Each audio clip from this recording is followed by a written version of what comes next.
말씀 나누는 건 꽤 오랜만인 것 같습니다. 2년 된 것 같은데, 히브리서라는 성서는 독특함을 갖고 있는 성서 중에 하나입니다. 히브리서에서 다루고 있는 중요한 컨셉트가 하나 있습니다. 그것은 예수 그리스도께서 우리의 위대한 대제사장이 되신다 하는 것입니다. 제 소리를 좀만 더 주시면 좋겠어요. 모니터를 좀만 더 주세요. 구약시대로부터 이스라엘 민족 안에서, 특별히 종교 시스템 안에서 대제사장이라는 사람이 한 역할이 있습니다. 12지파로 이루어진 이스라엘 민족 안에서 여러분 아시는 것처럼 레위지파가 주로 제사와 관련된 일들을 담당을 했는데, 이 레위지파 안에서도 여러 역할 중에 특별히 제사를 집행하는 제사장들이 있었고, 그 중에서도 리더가 대제사장입니다. 대제사장의 역할을 잘 보여주는 이벤트가 하나 있습니다. 1년에 한 번씩 대속죄일 7월 10일인데, 이스라엘하고 7월 10일에 대속죄일이 되면 이 대제사장이 지성소로 들어갑니다. 성막이 있는 거 여러분 알고 계시죠? 예배당과 같은 개념의 성막이 있으면 그 안에 성소가 있고 그 안에 지성소가 있습니다. 그것은 하나님의 거룩한 임재가 있다고 믿었던 곳입니다. 십계명 돌판이 있는 법궤가 있었던 곳입니다. 그래서 그곳에는 아무나 들어갈 수 없었고, 특별히 대제사장도 1년에 한 번씩 대속죄일에 이스라엘의 모든 죄들을 짊어지고 들어가고 했습니다. 그래서 홀로 이 대제사장이 이스라엘의 그 1년 동안의 온 죄들과 또 잘못들을 하나님 앞에 회개하는 마음으로 짊어지고 제사를 드리고 지성소에 들어가는 역할을 감당했던 겁니다.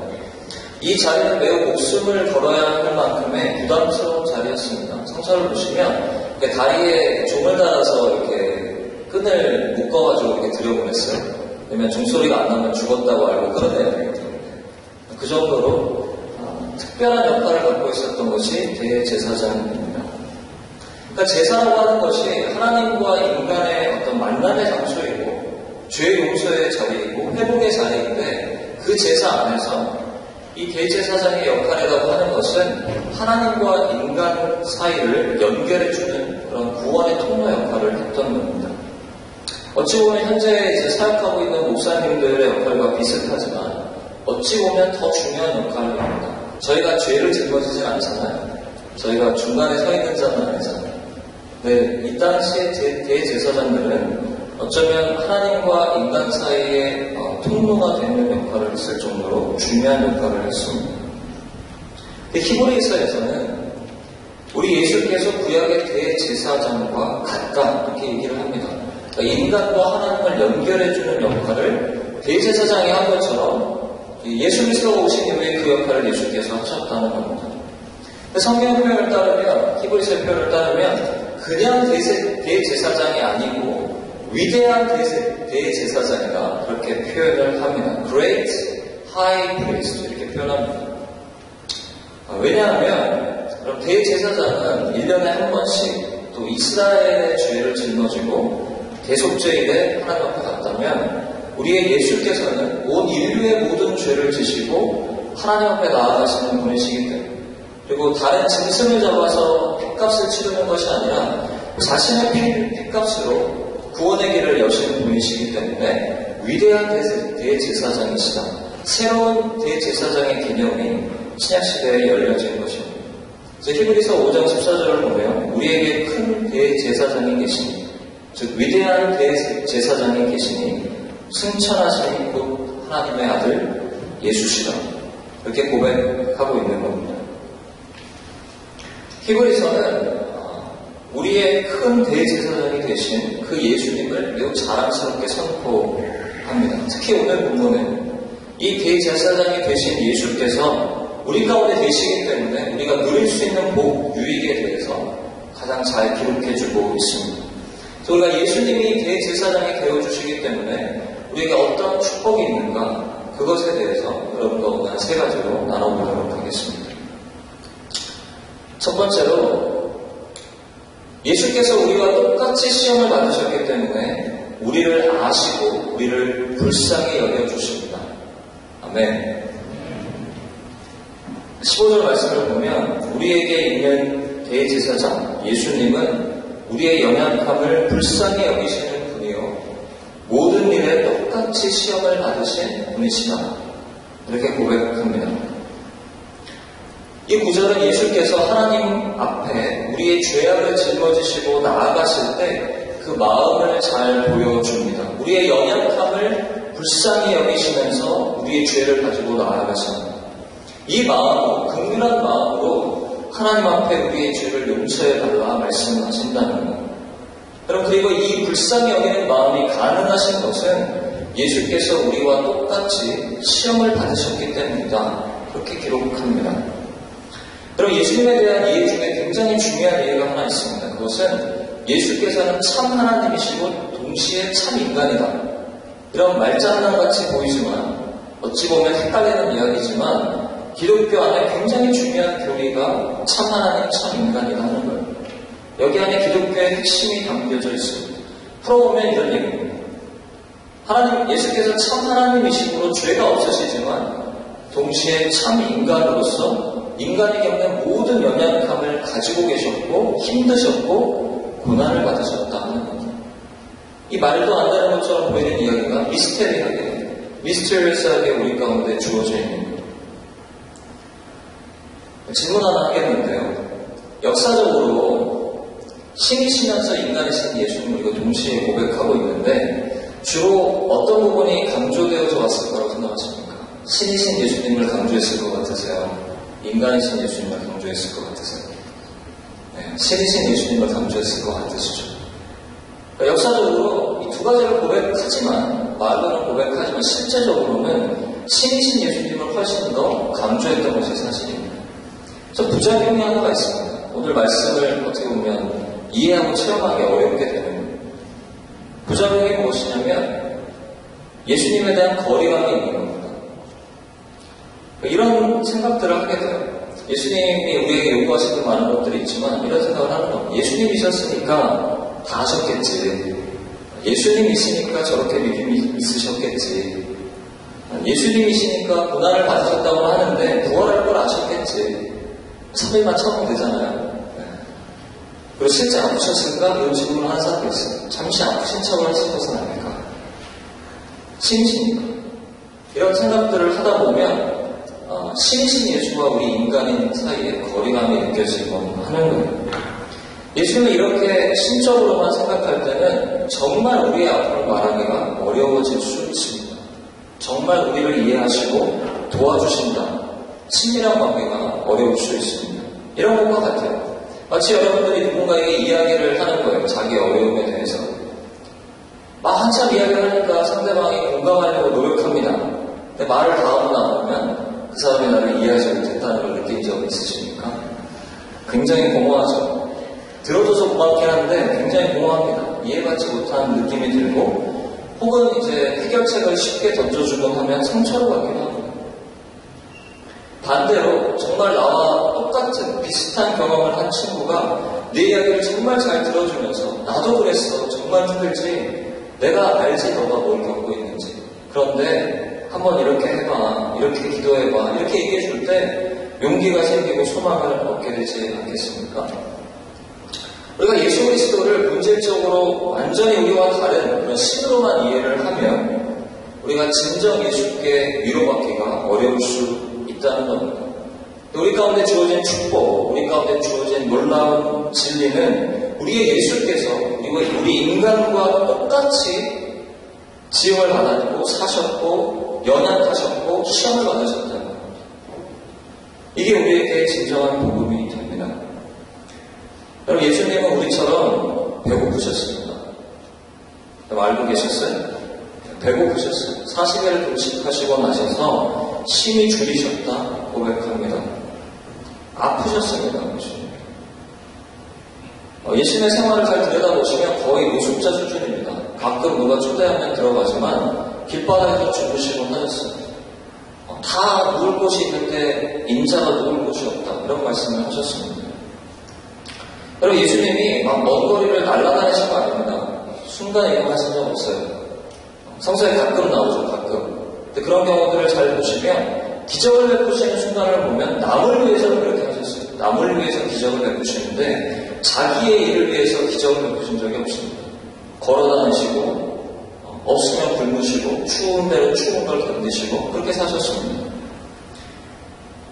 예수께서 부모와 헤어지실 때 십자가당에서 슬퍼하신 거 여러분 기억하십니까? 마음 아파하시고 어머니를 요한에게 맡기십니다. 가까운 제자들에게 배신을 당하고 아파하셨습니다. 가장 예수님의 인간됨을 잘 보여주는 장면이 겟세마네 동산입니다. 하나님의 명령을 순종하려 하시면서 죽음 앞에서 두려워하시고 땀이 핏방울이 되도록 울부짖으며 기도하셨습니다. 아버지여 이 잔이 내게서 지나가게 해주십시오. 다 알고 3일 후에 부활이라는 확신 가운데 그냥 가볍게 지신 십자가가 아닙니다. 다 알고 계셨기 때문에 주님 아버지 앞에 기도하면서 잠시 무덤에 들어갔다 나오겠습니다. See you later. 이러고 다녀오신 게 아니에요. 그럼 예수님의 이러한 우리와 똑같은 삶, 똑같은 죽음, 이것이 우리에게 무엇을 말하고 있습니까? 주님께서 우리를 아신다는 겁니다. 진정으로. 내가 너를 안다 라고 말씀하십니다. 예수님 우리와 똑같이 사셨습니다. 어쩌면 더 낮은 자의 모습으로 사셨습니다. 예수님 누구보다도 가난하셨습니다. 예수님 누구보다도 심한 비실을 경험하셨습니다. 누구보다도 처절한 죽음을 죽으셨습니다. 억울하게 죽으셨어요. 저는 이런 생각을 합니다. 왜 예수님이 이렇게까지 낮아지셨을까? 왜 이렇게 가장 바닥으로 내려가셨을까? 아마도 우리의 인간의 삶 가운데 단 한 명의 삶도 모르시지 않기 위해서 모든 자의 삶을 알기 위해서 구유에 태어나시고 배신당하고 죽으시고 십자가상에서 죽으신 것이 아닌가 그런 생각을 해봅니다. 이유는 간단합니다. 이 땅을 살면서 고난받고 연약한 우리 모두의 참된 구원자, 참된 친구가 되시기 위함입니다. 우리 예수님은 하늘 보좌에 앉으셔서 자리를 딱 잡고 앉으시고 우리가 기도할 때마다 야 내가 너를 안다 립서비스하는 분이 아니십니다. 우리 예수님은 이 땅에 똑같이 내려오셔서 우리의 고난을 똑같이 겪으시고 그래서 가슴 아픔으로 긍휼하게 여기시면서 우리를 위해서 중보하시는 우리의 대제사장이십니다. 할렐루야. 예수 그리스도께서 우리의 연약함을 아시면 이해하시는 불쌍히 여기십니다. 저는 신이신 예수님을 묵상하는 것뿐만이 아니라 인간 되신 예수님의 삶, 이 내려오실 수 있는 사람, 긍휼을 생각할 때, 묵상할 때 우리 예수님이 더 위대하다는 생각을 합니다. 여러분 위대한 자의 자리에 올라가는 것 그렇게 어려운 일이 아닐 수 있습니다. 높아진 자리에 있으면 영광을 받으면 되는 거예요. 인간사가 그렇지 않습니까? 우리 인간사에서 보기 어려운 게 뭡니까? 높아진 사람을 볼 수 있어요. 높아졌는데 내려올 수 있는 사람이 없는 겁니다. 그게 예수가 하신 일입니다. 예수께서 창조주이시고 심판자여서만 위대하시고 경외의 대상이 아닙니다. 이 땅에 내려오시고 그 겸손, 우리가 상상할 수 없는 겸손과 사랑 때문에 경외감을 느끼는 겁니다. 어를 느끼는 겁니다. 이 예수 그리스도를 바라보시고 만나시는 은혜가 있으시길 주님의 이름으로 축원합니다. 두 번째로 우리가 누릴 수 있는 또 하나의 유익은 예수께서 우리와 똑같이 시험을 받으셨기에 우리는 주님께 도움을 구할 수가 있습니다. 우리와 똑같이 시험 받으신 예수가 우리와 함께 계십니다. 그래서 우리가 얻는 유익이 있다고 히브리서가 말합니다. 16절에 보시면 그러므로 우리가 긍휼하심을 받고 필요한 때에 우리를 도우시는 은혜를 얻기 위해 은혜의 보좌 앞에 확신을 가지고 담대히 나아갈 수 있다. 이런 확신을 참 표현했습니다. 필요한 때에 도우시는 은혜를 얻기 위해 주께 나아갈 수 있다. 할렐루야. 이것이 우리에게 주어져 있는 특권입니다. 그리고 예수님은 우리를 불쌍히 여기시면서 우리의 필요를 채워주신 분이십니다. 복음서를 보시면 예수님이 불쌍히 여기시면 채워주신 수많은 기적들이 나옵니다. 오병이어를 보시면 수많은 무리들이 하루 종일을 걸려서 예수 그리스도의 말씀을 듣고 나서도 저녁에 되어서도 안 가려고 하는 거예요. 배가 고프면 말씀을 또 듣겠다는 거예요. 치유를 또 받겠다는 거예요. 그때 예수님이 불쌍히 여기시면서 그들에게 오병이어의 기적을 베푸셔서 먹을 것을 공급하십니다. 안식일에 회당에서 설교하실 때 그 회당 옆에 구부러져 있는 18년 된 병자 여인을 보시고 지나치지 못하시며 치유하십니다.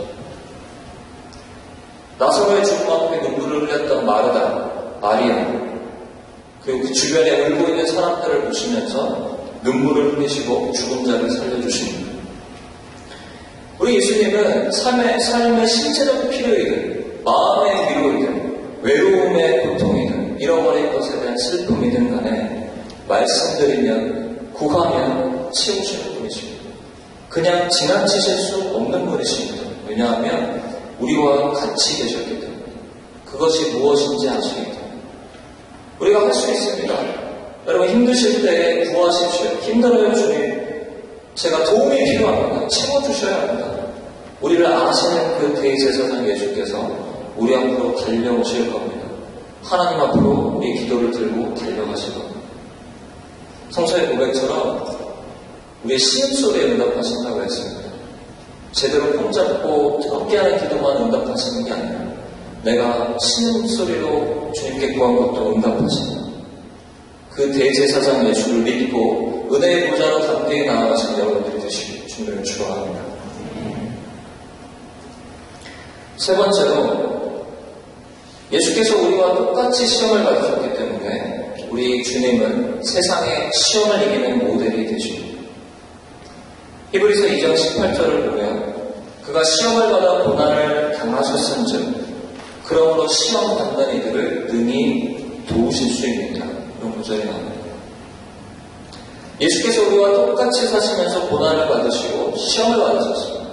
차이점이 있다면 그 어려운 시험의 순간에 하나님의 뜻을 따라 선택하고 죄를 짓지 않는 모델이 되어주신 것이 차이입니다. 어쩌면 그것이 신적인 능력이겠죠. 이 예수님의 모습은 우리가 어떻게 이 세상을 살아가야 할지, 어떻게 세상을 이겨야 할지 모델이 됩니다. 예수님이 40일을 금식하신 이후에 시험을 받으셨습니다. 알고 계시죠? 대표적인 시험인데 배고픔을 고통받고 계실 때 사단이 와서 유혹합니다. 이 돌들을 명하여서 떡을 만들어 먹어라. 그러면 되지 않겠느냐. 그때 예수님이 말씀하십니다. 사람이 떡으로만 사는 것이 아니다. 하나님의 말씀으로 사는 것이다. 선포하시고 그 유혹을 물리치십니다. 그럼 사람이 배가 고프면 굉장히 힘들어집니다. 아멘? 알고 계시죠? 우리 인간은 배가 고프면 짜증이 납니다. 네, 반칙하지 마십시오. 일단 필요가 생기면 앞뒤 안 가리고 자신을 배부르게 하는 일에 목숨을 겁니다. 그러다 보면 이기적이 되고 남을 아프게 합니다. 욕심을 부립니다. 죄를 저지릅니다. 여러분 이 어려운 시험 속에서 예수님은 떡보다 말씀을 선택하는 분별, 용기를 보여주십니다.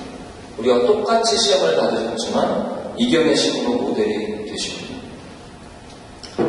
또 하나의 중요한 예가 있습니다. 겟세마네 동산, 땀이 피가 되는 기도를 드리실 때 두려워하시고 3번이나 이 잔을 지나가게 해달라고 기도하실 때 예수님 그 기도를 하시다가 결국에는 아버지의 뜻이거든 아버지의 뜻대로 되기를 원합니다. 이 유명한 기도를 하나님 앞에 드리십니다.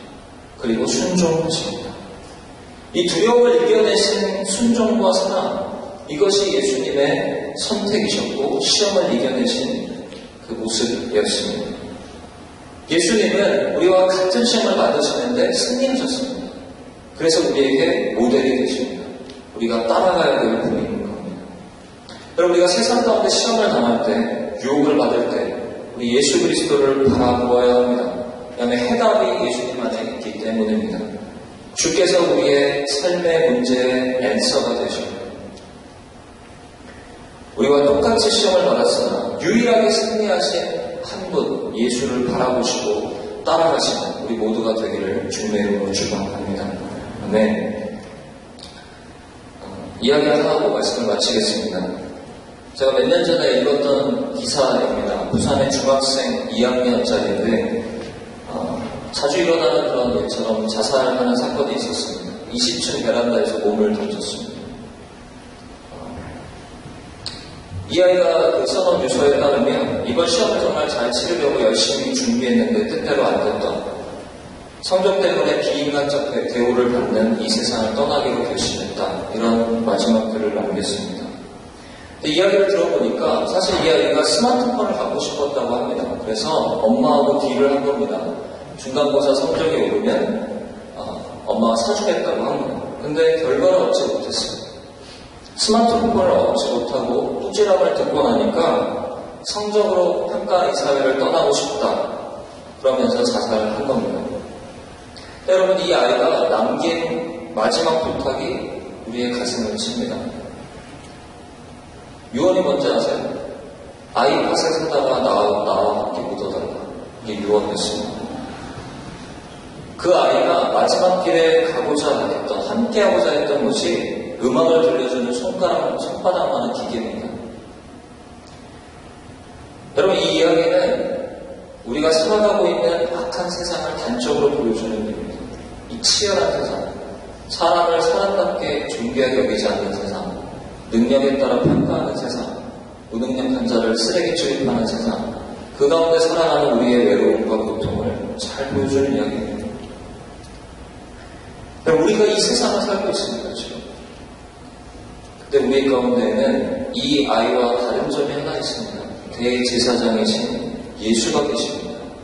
우리를 아시고 우리와 함께 시험 받으셨고 하늘 보좌에 계시는 것이 아니라 우리와 함께 가시는, 우리의 인생길에 동행하시는 친구가 되시겠다 약속하시는, 내가 너를 영원토록 떠나지 않으리라 말씀하신 그 예수가, 대제사장 예수가, 위대한 예수가 우리와 함께 계십니다. 우리는 그분께 도움을 청할 수 있습니다. 잊지 마십시오. 그분과 함께 세상을 살 수 있습니다. 이 주님을 놓치지 않고 살아가시길 주님의 이름으로 축원합니다. 기도하겠습니다. 하나님 참 감사합니다. 저희와 같은 자들을 위하여 이 땅에 오시고 우리와 같은 고난을 받으시고 시험을 받으시고, 그래서 우리의 친구가, 참된 친구가 되어주신 주님, 그 주님을 찬양하고 예배합니다. 하나님, 저희가 그 예수를 마음에 붙잡고 살아가는 이 청년들 되게 하여 주십시오. 이 땅을 살아가며 이 치여가고 악한 세상을 살면서 예수 없는 자처럼 살지 않아요. 우리 가운데 주어진 그 예수의 은혜와 사랑을 기억하고 살아가는, 그분께 구하며 살아가는, 간구하는 자의 삶을 사는, 체험하는 자의 삶을 사는 여기는 모든 청년들 될 수 있도록 주여 축복하여 주시옵소서. 우리가 시험하며 주님 앞에 기도할 때 주의 도우심을 구할 때마다 달려오시는 예수를 만나는 축복된 삶을 사는 이 청년들 될 수 있도록 주여 함께하여 주시옵소서. 감사하며 우리 주 예수 그리스도의 이름으로 간절히 기도했습니다.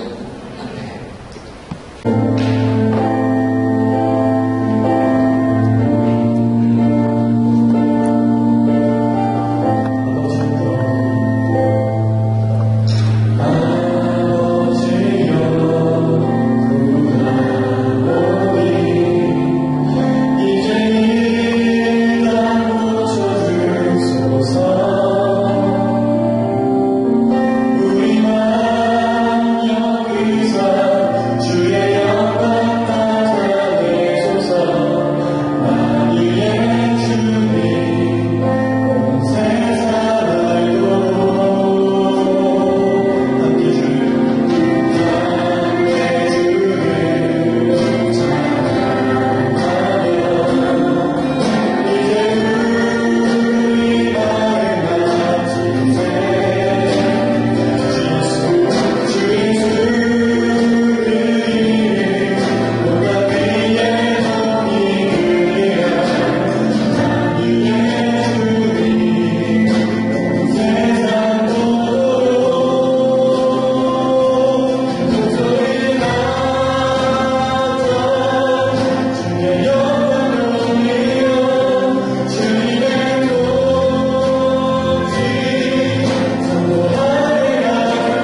제자 되어주신 우리 아버지 하나님의 그 긍휼하신 사랑과 우리 가운데 임재하시며 동행하시며 친구 되어주시는 성령 하나님의 역사가 대제사장 되신 예수 그리스도의 이름을 붙잡고 이 험한 삶을 함께 살아가기로 결단한 여기에 모인 청년들 머리머리 위에 이제부터 영원토록 함께 되시기를 간절히 축원하옵나이다.